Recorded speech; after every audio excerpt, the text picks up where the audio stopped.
Good morning to all of you. Welcome है आपका final account के लेक्चर नंबर 2 में। कल के लेक्चर को कंटिन्यू करते हुए हम लोग आज के टॉपिक में कम से कम इतना डिस्कशन जरूर कर लेंगे कि हमें ट्रेडिंग अकाउंट जो प्रिपेयर करना है उसका फॉर्मेट कैसा रहेगा, उसके अंदर कौन कौन से कंटेंट आएंगे, यानी कि इसके अंदर क्या क्या लेजर आएगा और वो यहीं पे क्यों आएगा और उसका मतलब क्या है, वो सारा बात आज देखने का समझने का कोशिश करेंगे। राइट। चलिए, तो अगर इस चैप्टर में हम कंटिन्यूएशन की बात करें तो हम आपको लेके चलते हैं स्क्रीन पे, जहां से हम लोग को डिस्कशन हमने जो स्टार्ट किया था और कल का डिस्कशन जहां पे एंड किया था उसको 30 सेकेंड में हम पहले रिवीजन मारते हैं कि कल हम लोगों ने क्या क्या बातें देखी थी। कल हम लोगों ने डिस्कशन किया था कि फाइनल अकाउंट बेसिकली होता क्या है, फाइनल अकाउंट में कौन कौन से अकाउंट्स को प्रिपेयर करते हैं या इसमें क्या क्या चीजें को ध्यान में रखते हैं। तो उसमें हमने क्या देखा जाना था कि सर फाइनल अकाउंट में एक ट्रेडिंग अकाउंट प्रिपेयर होता है, एक profit and loss account prepare होता है एंड बैलेंस शीट प्रिपेयर होता है। ट्रेडिंग अकाउंट बनाने का ऑब्जेक्टिव क्या है? To ascertain the gross margin of the business, या दूसरे शब्दों में कहें तो ग्रॉस प्रॉफिट निकालने का जो तरीका है वो कहां से निकल के आता है? ट्रेडिंग अकाउंट से। राइट। देयर आफ्टर हम लोग प्रॉफिट एंड लॉस अकाउंट्स को भी देखेंगे। प्रॉफिट एंड लॉस अकाउंट्स में क्या बातें निकल के आएगी? हम उस ऑर्गेनाइजेशन के, उस बिजनेस के जिसका फाइनल अकाउंट बनाने जा रहे हैं उसका क्या बोलते हैं, नेट प्रॉफिट कैसे निकल के आएगा। इन सारी बातों को देखने के बाद जब फाइनली हम बैलेंस शीट पे पहुंचेंगे तो उसमें देखेंगे कि बैलेंस शीट में उस ऑर्गेनाइजेशन का फाइनेंशियल पोजीशन क्या है। तो बहुत डिस्कशन कल के लेक्चर का आज हम नहीं करते हैं, आपको सिंपली हम डिस्कस करना चाहते हैं कि ट्रेडिंग अकाउंट कैसे प्रिपेयर आप करोगे। तो बुक में तो फॉर्मेट है ही, हम यहाँ पे फ्रेश फॉर्मेट हम आपके सामने लाइव लिखना चाहते हैं ताकि आप देखो कि कैसे ये प्रिपेयर हो सकता है। राइट। तो चलिए हम ट्रेडिंग अकाउंट के बारे में बात करेंगे। स्क्रीन दिखना शुरू हो रहा है आप लोग को? हाँ जी, कंफर्म कर दें एक बार। Trading account, right. Trading yes sir. Account जब बनेगा एक पीरियड के लिए बनता है। नॉर्मली वो पीरियड हमारा कितना होता है? 1 ईयर।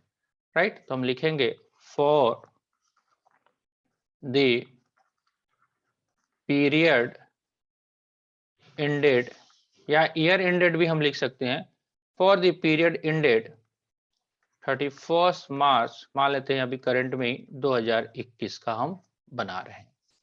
राइट। चलिए, तो इसका फॉर्मेट कैसा रहता है? सारे लेजर का फॉर्मेट टी शेप में ही होता है, ये तो बात मालूम है हमको क्योंकि ये अकाउंट है। राइट। इसका नेचर रहता है नॉमिनल अकाउंट की तरह। राइट। चलिए, तो ट्रेडिंग अकाउंट्स का भी कुछ ऐसा ही फॉर्मेट आपके पास रहेगा टी शेप में। राइट। चलिए, यहाँ पे ऐसे हमने इसको दे दिया, एक साइड में इधर दे दिया। आप घर पे स्केल का यूज करेंगे जरूर। राइट। क्योंकि एग्जामिनेशन में और आपके रजिस्टर पे ये टेढ़ा मेढ़ा लाइन नहीं दिखना चाहिए। राइट। यहाँ पे हम पार्टिकुलर का कॉलम डालते हैं, यहाँ पे अमाउंट, और जाहिर सी बात है हम इंडिया में हैं तो अमाउंट हम रुपीज की ही बात करते हैं, हम डॉलर की बात नहीं करते हैं। पार्टिकुलर, यहाँ पे भी अमाउंट और ये रुपीज में। राइट। ये तो हो गया फॉर्मेट। अब इस फॉर्मेट में क्या क्या आइटम आएगा? सबसे पहले आपके पास ऑब्जेक्टिव डिसाइड है। ऑब्जेक्टिव क्या है ट्रेडिंग अकाउंट्स को प्रिपेयर करने का? To ascertain the gross margin of the business. उस बिजनेस में जिसका आप ट्रेडिंग अकाउंट बनाने जा रहे हो उसका ग्रॉस मार्जिन क्या है। तो बेसिकली हम पहले कैटेगरी को हम डाल रहे हैं क्या क्या होता है। अब लेजर है तो इधर टू और बाई का यूज तो करते ही हैं हम।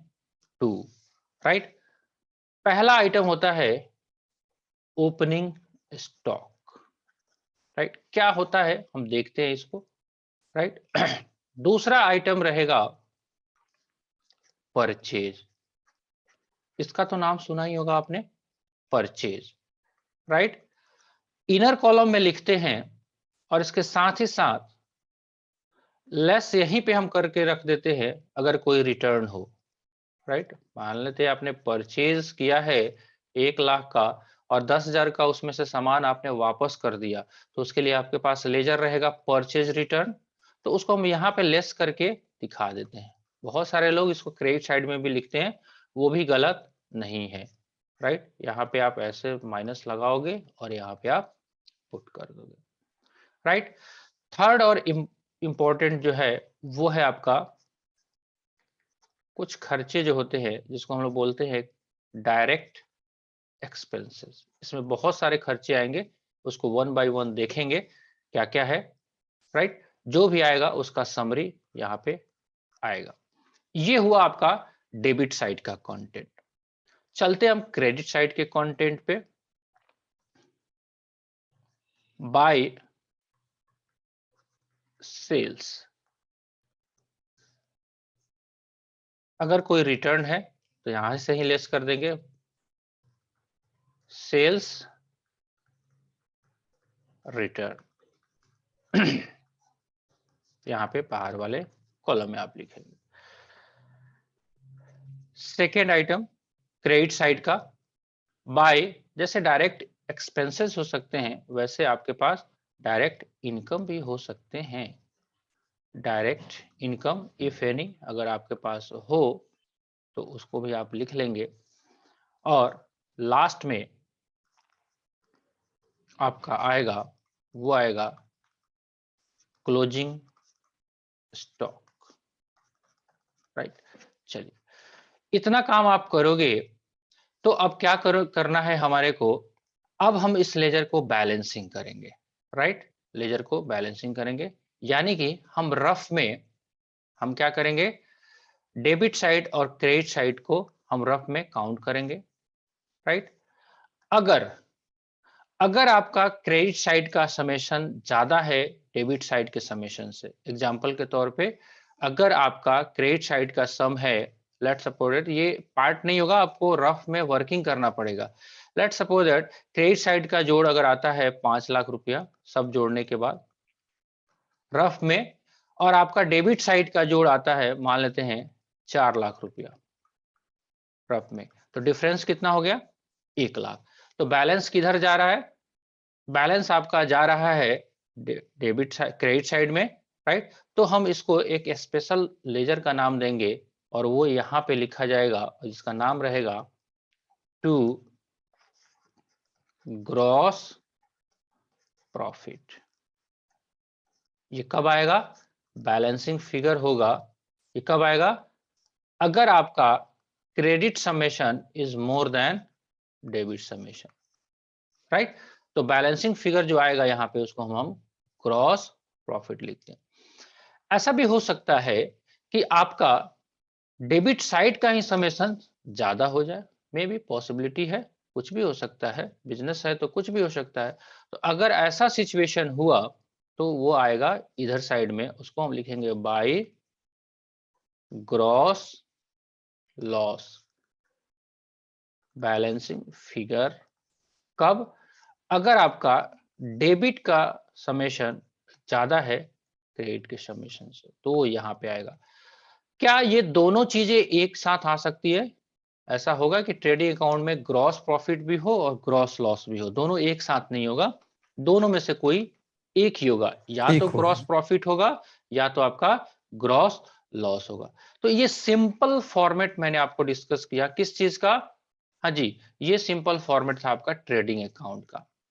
अब ये हो गया आम जिंदगी, मतलब आपको ऐसा फॉर्मेट बता दिया गया, आप एग्जाम में छाप लो। अब इसमें जितने भी आइटम हैं उसको वन बाय वन भी डिस्कस किया जा सकता है, राइट। डिस्कशन करना जरूरी भी है। तो एक एक आइटम को उठाते हैं और आपको पार्टिसिपेट करते हुए कि आप आपने क्या इसका मतलब कभी जाना है, कभी सुना है? तो वो चीजें डिस्कस करते चलते हैं। देखिए, नट सेल में हम बात कर रहे हैं, तो यही फॉर्मेट है। अब इसके बाद इसके अंदर जो भी बातें लिखेंगे आपको समझाने के लिए लिखेंगे, ये बात पहले ध्यान में रखेंगे आप, क्योंकि ट्रेडिंग अकाउंट एकदम फ्रेश बनेगा। ट्रेडिंग अकाउंट बनेगा, डेबिट साइड होगा, क्रेडिट साइड होगा, stock purchase less return, direct expenses, अगर ग्रॉस प्रॉफिट आता है तो ग्रॉस प्रॉफिट, क्रेडिट साइड में sales, sales return, direct income, closing stock, अगर ग्रॉस लॉस आता तो ग्रॉस लॉस। अब एक एक आइटम को थोड़ा सा ऑपरेशनल पार्ट करते हैं, यानी कि उसका चीर फाड़ करते हैं कि जो आइटम इसमें मेंशन्ड है उसका आप क्या मतलब निकालते हो, क्या आपको समझ में आता है। चलिए जी, ओपनिंग स्टॉक क्या होता है बताएं। ये किस चिड़िया का नाम है? तोता है, मैना है, या कछुआ है? What do you mean by the term opening stock? हाँ जी, ओपनिंग स्टॉक क्या होता है, कुछ बताएं आप। आयुष जी मतलब बोलिए, ओपनिंग स्टॉक।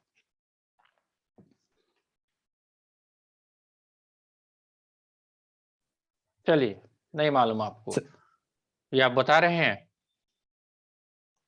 इतना टाइम वेस्ट मत करिए, मालूम है तो बताइए, अदरवाइज बोलिए सर नहीं मालूम। हाँ जी, ओपनिंग स्टॉक, नो नहीं आइडिया। मालूम सर। चलिए, Tulsi, opening stock, what is the opening stock? Business start करने में जो भी सामान होता है, स्टॉक होता है, उसको बोलते हैं। स्टार्ट करने में, जब बिजनेस स्टार्ट करोगे तो स्टॉक तो रहेगा ही नहीं, खरीदोगे। जब स्टार्ट, आज मैंने बिजनेस स्टार्ट किया तो मेरे पास स्टॉक तो रहेगा ही नहीं, मैं तो खरीदूंगा तभी तो स्टॉक रहेगा। चलिए हम थोड़ा सा एक्सप्लेन करने का कोशिश करते हैं। लेट्स सपोज दैट कोई भी बिजनेस आपने कभी भी स्टार्ट किया, राइट? तो बिजनेस का टर्मिनोलॉजी क्या है? Purchase sale, purchase sale, purchase sale. पहले परचेज फिर सेल, फिर परचेज फिर सेल। इस क्रम में क्या ऐसा कुछ हो सकता है कि आपने जितना भी परचेज किया है उसमें से कुछ सामान बच जाए? ऐसा हो सकता है, क्योंकि आज आपने 10 फ्रिज खरीदा और 10 फ्रिज में से हो सकता है 8 बिका हो, 2 आपके दुकान में पड़ा हो, राइट? तो अगर हम बात करें तो ये बिजनेस का प्रोसेस है। अगर हम आप देखोगे आप, तो हमने अभी स्टार्ट किया है यहां से, लेट सपोज मान लेते हैं हमने व्यापार स्टार्ट किया था 1/4/2019 को, राइट? अब इसमें से हमने परचेज किया, फिर हमने सेल किया, राइट? ऐसा करते गए। हम एग्जांपल ले लेते हैं टीवी का ही, टीवी का अपना शॉप है, हमने 15 टीवी खरीदा था, उसमें से 10 टीवी बेच दिया, तो बचा हमारे पास 5 टीवी, राइट? 5 टीवी बचा, और मान लेते हैं एक टीवी हमने 10,000 में खरीदा था, तो मेरे पास 50,000 रुपये का बच गया। जब 31/3/20 आया होगा तो ये मेरे पास स्टॉक बच गया, राइट? उस पीरियड के अगर एंड में बचता है स्टॉक, एंड में, तो इसको हम लोग क्या बोलेंगे? ये स्टॉक है, लेकिन कौन सा स्टॉक है? Closing stock, right? अंत में स्टॉक। अब यही स्टॉक जब अगला पीरियड, जब फिर हम 31/3/21 का भी तो हम ट्रेडिंग अकाउंट बनाएंगे, तो ये पीरियड कब से स्टार्ट होगा? 1/4/20 से, होगा कि नहीं होगा? तो जो 31 दिन का जो स्टॉक बच गया था, 31 दिन के डेट में हम इसको क्या बोल रहे थे? Closing stock. अब यही स्टॉक उठ के आएगा, भाई दुकान अगर 1 तारीख को खोलोगे तो पुराना वाला टीवी उठा के फेंक दोगे, पिछला साल का टीवी जो था फेंक दो कूड़ा में, ऐसा तो होगा नहीं। अगले दिन नो 1 तारीख सर। को तो डेट खाली चेंज हो रहा है ना, दुकान का सामान थोड़ी बदलोगे। लेकिन अब आपने खाता वही 31/3/20 को बंद कर दिया, और आप 1 तारीख से फिर से नया साल आप शुरू करने जा रहे हो, तो जो स्टॉक पीछे से उठ के आएगा 1 तारीख को, उसी को हम लोग क्या बोलते हैं? Opening stock. ध्यान रहे, जब नया बिजनेस आप करोगे तो आपके पास तो स्टॉक रहेगा ही नहीं, आप खरीदोगे। यानी कि अगर ओपनिंग और क्लोजिंग की बात करें तो सबसे पहले वर्ड हमको समझना जरूरी है, स्टॉक। स्टॉक क्या होता है? ऐसा आइटम जो कि आप ट्रेडिंग करते हो, ध्यान से ये भी ध्यान रखना है, सेल और परचेज वर्ड ही अराइज होता है कहां से, जब आप सामान खरीदते बेचते हो। आपने टीवी घर पे लाके खरीदा, आपका टीवी का दुकान नहीं है, तो टीवी आपके लिए ना तो स्टॉक होगा, ना सेल होगा, ना परचेज होगा। स्टॉक का दो कैटेगरी हो सकता है, एक तो ओपनिंग स्टॉक और दूसरा क्लोजिंग स्टॉक। राइट, ये बात समझ में आया। तो अगर हम अपने आय फॉर्मेट पे अगर ध्यान से होगा तो आप इसको देखिए एक बार फिर से। हम 31/3/21 का हम ट्रेडिंग अकाउंट बना रहे हैं। ओपनिंग स्टॉक, इसका मतलब ये है कि ऐसा स्टॉक जो 1/4/2020 को आपके पास पड़ा था, यानी कि हम दूसरे शब्दों में ये भी कह सकते हैं कि 31 मार्च 2020 का जो ट्रेडिंग अकाउंट हमने बना के बंद किया होगा, उस टाइम जो स्टॉक मेरा बचा होगा वही स्टॉक यहाँ 21 वाले ट्रेडिंग अकाउंट में बनाएंगे तो ओपनिंग में आएगा। राइट, तो हमको ओपनिंग स्टॉक के बारे में थोड़ा बहुत जानकारी मिल गया, समझ में आ गया। राइट, अब इसी के साथ लगे हाथ ये क्लोजिंग स्टॉक को भी कर लेते हैं। ये क्लोजिंग स्टॉक क्या होगा, ऐसा स्टॉक जो अब 31/3/21 को बच गया, नहीं बेच पाए आप, रह गया, तो ये हम क्या करेंगे, क्लोजिंग स्टॉक कब का है, ये 31/3/2021 अगर हमने ये एग्जांपल लिया है तो दोनों में डिफरेंस समझ में आया। सामान आपके पास टीवी 5 पीस बचा हुआ था शुरुआत में और कुछ लास्ट में भी बचेगा। क्लियर, ओपनिंग और क्लोजिंग स्टॉक, यस और नो? Yes sir. चलिए अब हम बात करते हैं परचेज का। तो इसमें बहुत हमको डिस्कशन करने की आवश्यकता नहीं होगी, क्योंकि जब आप ये सारा काम अगर करके रखे हुए हैं पहले से कि आपने जर्नल लेजर पढ़ा है, तो परचेज का मतलब समझते ही हो। परचेज का मतलब क्या होता है, थोड़ा सा फिर भी डिस्कशन कर लेते हैं। What do you mean by purchase? Purchase किसको बोलते हैं? जब कोई सामान खरीदते हैं सर। सामान खरीदते हैं, ऐसा नहीं होगा सर, और भी कुछ वर्ड इसमें ऐड करना होगा। ऐसा सामान जिसमें हम व्यापार करते हैं वही परचेज होगा, जिसका इंटेंशन क्या है, बेचना। अगर हमारा टीवी का दुकान है तो टीवी हमारे लिए परचेज कहलाएगा। लेकिन अगर मेरी टीवी की दुकान है और मैं कुर्सी खरीद के लाता हूं, तो क्या वो कुर्सी मेरा परचेज का कहलाएगा? No sir. नो। क्यों? क्योंकि हम कुर्सी का कारोबार नहीं करते। तो ये जो वर्ड है हर बिजनेसमैन के हिसाब से चेंज होगा। अगर मेरा कुर्सी का ही दुकान है तो अब कुर्सी मेरे लिए क्या होगा, परचेज। और हम टीवी खरीद के लाते हैं तो टीवी मेरे लिए क्या हो जाएगा, उसको हम क्या बोलते हैं, एसेट्स। राइट, तो परचेज वर्ड से आप ये मतलब निकाल लेंगे कि परचेज का मतलब ही होता है ऐसे गुड्स या ऐसे कमोडिटी या ऐसे थिंग्स जिसको हमने खरीदा है, किस पर्पस से, for the purpose of sale, क्योंकि हम उसमें व्यापार करते हैं। मेरा काम है टीवी खरीदना और बेचना, हम टीवी घर पे लाकर नहीं लगा रहे, या टीवी मेरा और कोई कारोबार नहीं है। मतलब ऐसा सिंपल सा वर्ड है कि हमारा इंटेंशन जो है सेल का, जिस गुड्स को हम खरीद के ला रहे हैं उसको हमको बेचने का इंटेंशन है, तभी वो परचेज कहलाएगा, अदरवाइज वो परचेज नहीं कहलाएगा। अब जब भी आप ट्रेडिंग अकाउंट हम बना रहे हैं तो हमको सबसे पहले क्या देखना पड़ेगा, हम किस बिजनेस वाला का ट्रेडिंग अकाउंट बना रहे हैं। अगर किताब का दुकान है तो किताब अगर हम खरीद रहे हैं तो मेरे लिए किताब क्या हो जाएगा, परचेज। अगर मेरा दवा का दुकान है, हम दवा खरीद के ला रहे हैं, तो हमारा इंटेंशन ही है कि हम दवाई खरीदे हैं बेचने के लिए, तो ही वो मेरा परचेज होगा। यानी कि समरी में हम बात करें तो परचेज का मतलब वही होता है जिसको आपने इस उद्देश्य से खरीदा है कि उसको आपको बेचना है। अगर आपका उद्देश्य उस सामान को खरीद कर बेचने का नहीं है तो वो परचेज नहीं होगा, वो या तो खर्च हो सकता है या तो वो आपका एसेट्स हो सकता है। क्लियर बात है? तो परचेज का मतलब क्या है, ऐसा कमोडिटी जिसका आपका इंटेंशन है सेल करने का। राइट, तो पूरे साल में, क्योंकि आप पूरे पीरियड का बना रहे हो, तो पूरे साल में आपने कितना का परचेज किया हुआ है, ये कहां से बातें पता चलेगी आपको, ट्रायल बैलेंस के में आपने परचेज का लेजर का बैलेंसिंग किया होगा, वहां से ये फिगर आपको आ जाएगा, कितना परचेज का। रिटर्न का मतलब समझते ही हो, अगर आपने मान लेते हैं कुर्सी ही बेचने का काम करते हो, आपने 100 कुर्सी और खरीदा इस साल में और उसमें से 5 वापस कर दिया, तो जो वापस किसी भी कारण से वो टूट गया हो या पसंद नहीं हो जाए या मॉडल आपने जो लाया है वो उसके अकॉर्डिंग नहीं हो, उसको आप क्या कर दोगे, वापस कर दोगे। तो परचेज में जो खरीदा हुआ आपका सामान था वो आएगा और कुछ आपने जो रिटर्न कर दिया वो यहाँ पे आएगा। Right, clear? चलिए जी, अब बात करते हैं इसके साथ ही साथ इसको भी डिस्कस कर लेते हैं। सेल्स का मतलब क्या है? सिंपल सा बात है, ऐसा कमोडिटी जो आपने खरीदा था और उसी को आपने बेचा है, तो यहाँ पे आ जाएगा सेल्स। उसमें से कुछ रिटर्न अगर हुए हैं, आपने भी तो किसी को बेचा होगा तो वो भी तो आपको वापस कर सकता है, तो ये यहाँ पे हो जाएगा। राइट, तो हमने अभी तक 4 आइटम डिस्कस कर लिए। First opening stock, second purchase और सेल, और फोर्थ क्लोजिंग स्टॉक। यहां तक पहले कोई समस्या? यस और नो? बढ़े नहीं आगे? सर। नो नहीं। सर।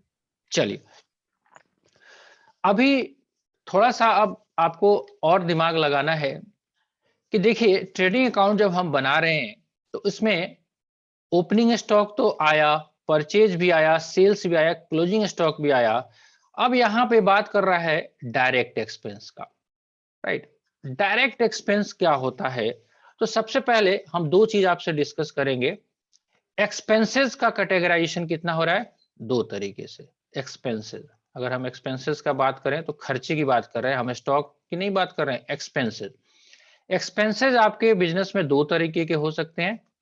एक तो होगा डायरेक्ट एक्सपेंसेस, जिसका एग्जांपल हम लोग लेंगे अभी, और दूसरा होगा इनडायरेक्ट एक्सपेंसेस, है ना। मतलब अगर हिंदी बात करें, प्रत्यक्ष खर्चा और अप्रत्यक्ष खर्चा। डायरेक्ट एक्सपेंसेस जितने भी होंगे वो तो आएंगे आपके ट्रेडिंग अकाउंट में। अभी तो हम ट्रेडिंग अकाउंट ही कर रहे हैं, वो सारे के सारे ट्रेडिंग अकाउंट में आएंगे। लेकिन जितने भी इनडायरेक्ट एक्सपेंसेस होंगे आपके ट्रेडिंग अकाउंट में, ये नहीं आएंगे। मैं लिख के काट दे रहा हूं, ट्रेडिंग अकाउंट में नहीं आएंगे। कहां जाएंगे साहब? ये जाएंगे प्रॉफिट एंड लॉस अकाउंट में। और अभी तो हमने प्रॉफिट एंड लॉस अकाउंट पढ़ा ही नहीं है, तो इसको होल्ड करते हैं। तो हम इतना बात जानने का कोशिश करते हैं कि डायरेक्ट एक्सपेंसेस क्या होता है।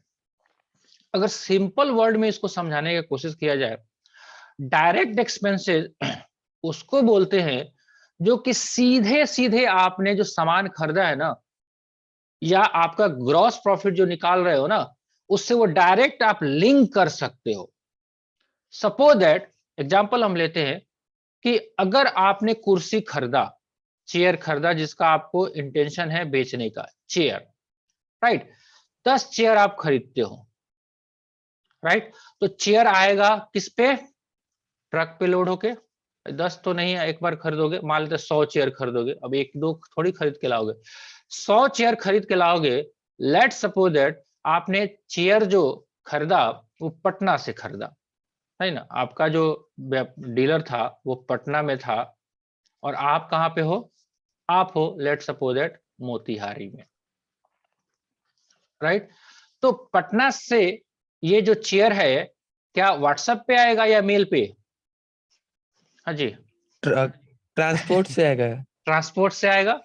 व्हाट्सएप पे ईमेल पे तो चेयर आ नहीं सकता है, आएगा क्या? भाई जूम ऐप पे आप क्लास नो तो कर सर। सकते हो, क्या जूम ऐप पे चेयर भेज दें हम? सवाल ही नहीं है, क्योंकि फिजिकल आपको डिलीवरी करना पड़ेगा।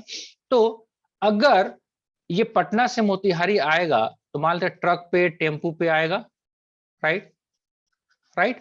तो यस सर। ट्रक पे या टेम्पू पे आएगा तो ट्रक वाला क्या लेगा? ट्रक वाला हमारा मामा जी थोड़ी है क्या? ट्रक वाला वो लेगा नो सर। भाड़ा। भाड़ा लेगा कि नहीं लेगा? राइट। अब भाड़ा को अंग्रेजी थोड़ा सा ले ले तो हम इसको बोलते हैं freight, right. Freight charge. Freight charge, right.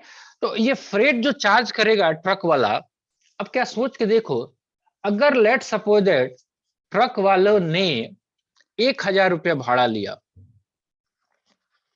1000 रुपये में तय हुआ, हालांकि अमाउंट मैंने बहुत कम लिखा है, फिर भी 1000 रुपया भाड़ा लिया ट्रक वालों ने। क्या ये एक्सपेंसेस आप डायरेक्टली ट्रेस कर पा रहे हो?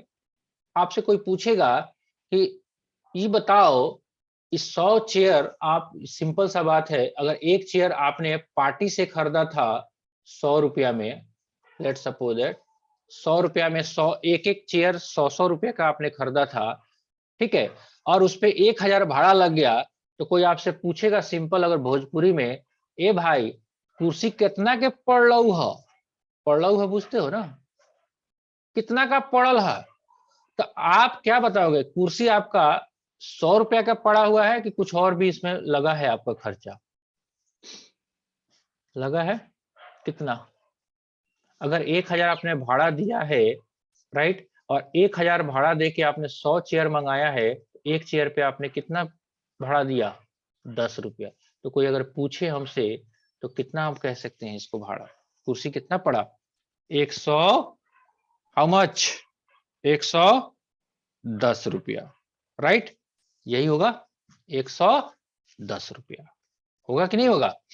तो ऐसे एक्सपेंडिचर जो आप डायरेक्टली क्या कर सकते हो, लिंक कर सकते हो अपने परचेज से, तो वो सारे एक्सपेंडिचर को हम कहते हैं डायरेक्ट एक्सपेंडिचर। क्लियर? ये बात समझ में आया? और भी इसमें एग्जांपल हो सकते हैं, और ऐसे एक्सपेंडिचर जिसको आप डायरेक्टली ट्रेस नहीं कर सकते हो, राइट, जैसे रूम का रेंट लग रहा है, अब रूम का रेंट है, अब इस महीना में 100 चेयर खरीदोगे या 200 चेयर खरीदोगे या 500 चेयर खरीदोगे, वो तो रूम का रेंट लगना है, तो वो तो डायरेक्टली आप एलोकेट नहीं कर पाओगे चेयर पे कि कितना लगा। आपने एक स्टाफ रखा है, उसका 10,000 का सैलरी है, अब 100 चेयर मंगाओ तो या 200 चेयर मंगाओ तो स्टाफ का सैलरी चेयर के हिसाब से बढ़ेगा क्या? No staff sir. बोलेगा देखिए मालिक, पिछले महीना में 100 गो चेयर खरीदे थे तो हमको 10,000 महीना देते थे, इस बार है ना 200 कुर्सी खरीदे, हमारे सैलरी बढ़ा के 20,000 कर दीजिए। कहेगा भाई साहब दूसर दुकान देख लो, हमारे दूसरा स्टाफ हम रख लेंगे। लेकिन ट्रक वाला अगर 100 चेयर, अगर ट्रक की कैपेसिटी है, मान लेते हैं, अब ट्रक की कैपेसिटी के ऊपर भी है, अगर 100 चेयर मैक्सिमम आता है तो 50 चेयर भी मंगाओगे तो भी भाड़ा उतना ही लेगा, और 100 चेयर भी मंगाओगे तो उतना ही भाड़ा लेगा। क्योंकि मान के चलते हैं कि 100 चेयर ही ट्रक पे आता है, अब अगला 200 चेयर अगर आप खरीदोगे तो क्या ट्रक वाला आपसे एक्स्ट्रा पैसा चार्ज करेगा डबल ट्रक का? Obviously yes. तो जितना नंबर ऑफ कुर्सी आप खरीदोगे उतना आपका बढ़ते जाएगा। तो सिंपल सा हमारे को ध्यान में क्या रखना है कि अगर हमारे पास जो एक्सपेंडिचर, राइट, जो एक्सपेंडिचर डायरेक्टली एलोकेट हो सकते हैं, ट्रेस हो सकते हैं हमारे परचेज से, वो आपका ट्रेडिंग अकाउंट में ही लिखेंगे, ताकि हमको ये अंदाजा लगाना है कि हमारा ग्रॉस प्रॉफिट कितना है, हम सामान जो खरीद के बेचने जा रहे हैं उस पे हमको मोटा मोटी कितना बचत हो रहा है, राइट। तो डायरेक्ट एक्सपेंसेस में हमने एक एग्जांपल लिया जिसका नाम था फ्रेट, और भी बहुत सारे होंगे, राइट। तो बहुत सारे जो होंगे उसको हम एक बार आपको दर्शन करा देना चाहते हैं आपके बुक से ही।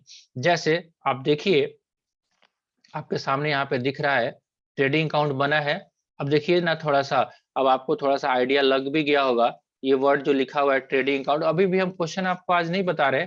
ओपनिंग स्टॉक यहाँ पे लिखा हुआ है, जो भी अमाउंट है लिखा हुआ है यहाँ पे, परचेज भी लिखा आपके पास 7 लाख, इसमें से 22,000 घटा दिया, और ये सारे एक्सपेंसेस यहाँ पे लिखे हुए हैं यहाँ पे। इसका मतलब ट्रेडिंग अकाउंट में लिखा हुआ है तो ये सारा एक्सपेंसेस क्या है आपका? डायरेक्ट एक्सपेंसेस है ना। एग्जांपल देखिए, कैरेज लिखा हुआ है, वेजेस लिखा हुआ है, कस्टम ड्यूटी लिखा हुआ है, गैस फ्यूल पावर लिखा हुआ है, डॉक चार्जेस लिखा हुआ है, मैन्युफैक्चरिंग एक्सपेंसेस लिखा है, फैक्ट्री लाइटिंग लिखा हुआ है, बहुत सारे आइटम लिखे हुए। तो अभी आज के लिए फिलहाल इसको आप पढ़ के रखिए, इन सारे आइटम को वन बाय वन हम लोग डिस्कस करेंगे, राइट। तो हम बहुत slow and steady wins the race के कॉन्सेप्ट पे चल रहे हैं, बहुत सारी बातें आपको हम एक ही बार में नहीं बता रहे, लेकिन मोटा मोटी आज हम लोगों ने ट्रेडिंग अकाउंट्स के लिए जो कंटेंट थे उसको हमने डिस्कस किया। ग्रुप में अगर हम करें बात, तो ग्रुप में हम बात करें तो हमारे सामने ओपनिंग स्टॉक आएगा, परचेज आएगा, उसमें से कुछ लेस रिटर्न होंगे, कुछ डायरेक्ट एक्सपेंसेस होंगे, राइट, ग्रॉस प्रॉफिट आएगा, सेल्स होगा, डायरेक्ट इनकम हो सकता है, क्लोजिंग स्टॉक और ग्रॉस लॉस हो सकता है। आपसे रिक्वेस्ट है आज आप क्या करेंगे घर पे, इलिस्ट्रेशन नंबर 1 जो आपके बुक में है, बस उसको आप समझ में आता है तो भी ठीक, नहीं आता है तो भी ठीक, एक बार उसको ट्रेडिंग अकाउंट में फॉर्मेट में उतारने की कोशिश आप करेंगे। राइट? इतना काम कर सकते हो। जरूरत लगे यस इस सर। वीडियो को दोबारा यूट्यूब पे है ही आपके पास, है ना? आप देखेंगे। स्टार्टिंग का 5-6 लेक्चर आप एकदम सीरियसली ज्वाइन करना। उसके बाद से तो क्या है, क्वेश्चन बनने लगता है तो बोरियत होने लगता है, क्योंकि एक ही चीज बार-बार आता है। नई चीजों के प्रति तो ललक रहती है, लेकिन ट्रेडिंग अकाउंट बनाना है तो प्रैक्टिस सब रह जाएगा। तो ट्रेडिंग अकाउंट आपको लगेगा क्या यार, यही वाला रोज opening stock purchase, direct expenses, इसमें कुछ मजा नहीं आ रहा है ना? तो टेस्ट चेंज करते हैं, है ना जी? आज आपने परवल का सब्जी खाया तो कल गोभी का खाते हो, परसों शिमला मिर्च का। रोज अगर गोभी गोभी हो दिलाए आपको तो आप गोभी नुमा हो जाओगे। राइट? तो क्या करें, ट्रेडिंग अकाउंट्स केवल एक क्वेश्चन कर लेने से आपके एग्जाम में पास तो नहीं हो पाओगे। तो आपको 15, 20, 50 क्वेश्चन जितने बुक्स में हैं वो इसलिए कराया जाता है कि आपका प्रैक्टिस हो सके। राइट? ठीक है? तो आज का लेक्चर भी हम एंड करते हैं। आशा है आज के लेक्चर भी आपको काफी यूजफुल रहा होगा। राइट? ठीक है? अगर रहा होगा तो कल फिर हम लोग मिलते हैं नए जोश और जुनून के साथ। आज का होमवर्क आपका illustration number 1। Good day to all of you. मिलते हैं। Best of luck for your understanding. Bye bye.